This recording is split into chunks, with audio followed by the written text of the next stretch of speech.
Hey, it's Pastor Fred. Welcome to The Follow Through. We're listening to God. We're also living for Him. Hit that subscribe button and share this with somebody. Get the word out, man. Maybe you message somebody and say, hey, check this out, and give them the link. That'd be awesome. You know, not that this thing just grows for the sake of growing, but that more people are helped. That's my hope. That's my prayer every day. We're going to be in Romans 12, verse 1. And Paul says this, he says, I appeal to you, therefore, brothers, by the mercies of God, to present your bodies as a living sacrifice, holy and acceptable God, which is your spiritual worship, right? So he's introducing sort of this idea of what does it mean to worship? And for many of us, worship means, going to a church service, and it does. We do worship there. It's our place. We even call them houses of worship. And they all look different, but that's the purpose. It's got a definite thing that you do there. You sing songs, right? And they might be different styles, but that's what you're doing.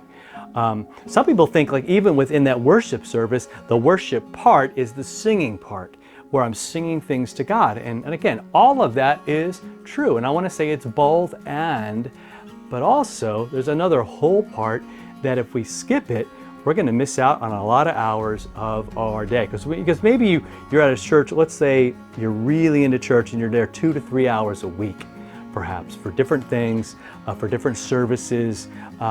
So, that's pretty awesome. But what about the whole rest of your week? Are you not worshiping there? And I think sometimes, like when I read books on worship, what I often see missing is this dimension of it, this every day, this what Paul is talking about. Me saying, okay, Lord, here's all of me. Here's my life.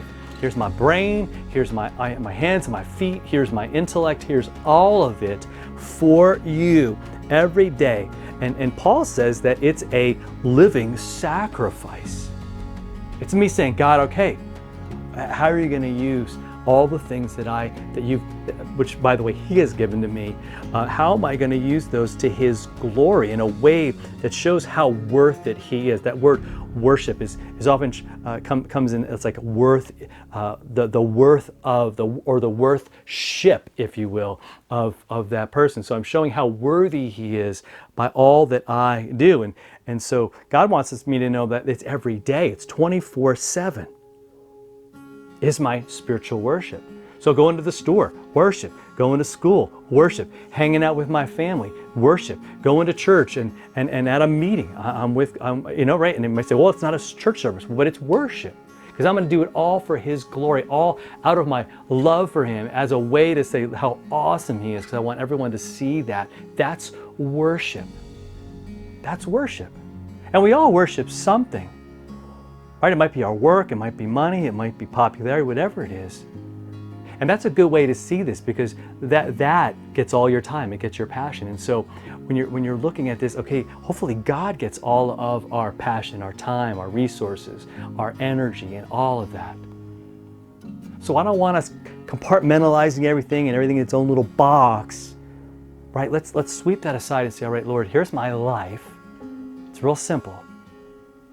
I just want to serve you. I just want it all to be this offering to you, so that the world might see how amazing you are, and that maybe they might join me in following you and in giving you just all the glory every single day as I worship you. All right? Have a great rest of the week of worship. We'll see you next time.